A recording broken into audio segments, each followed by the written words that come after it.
Sex करण्यापूर्वी 5 चुका टाळा.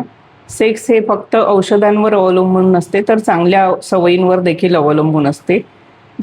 खूप जड किंवा तेलकट जेवण करू नका.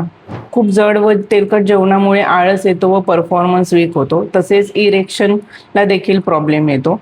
स्मोकिंग आणि अल्कोहोल टाळा. स्मोकिंग आणि अल्कोहोलमुळे स्टॅमिना व परफॉर्मन्सवर दोन्हीवर परिणाम होतो. पुरेशी झोप जर नसेल तर सतत थकवा जाणवतो आणि सतत थकव्यामुळे परफॉर्मन्स वीक होतो. सेक्शुअल डिझायर पण कमी होते.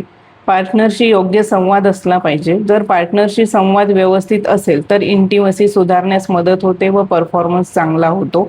आणि ताण घेऊन जाऊ नका. ताण घेऊन गेल्यामुळे परफॉर्मन्स एन्झायटी येते व ईडी हे एक त्याचं सामान्य लक्षण असू शकते. म्हणजे इरेक्टाईल डिस्फंक्शन हे तिथे येतं जेव्हा आपण जर ताण घेऊन गेलो आणि सेक्स केला तर योग्य उपचार व निदान यासाठी तुम्ही क्लिनिकला व्हिजिट देऊ शकता. तसेच व्हॉट्सअपला मेसेज करू शकता.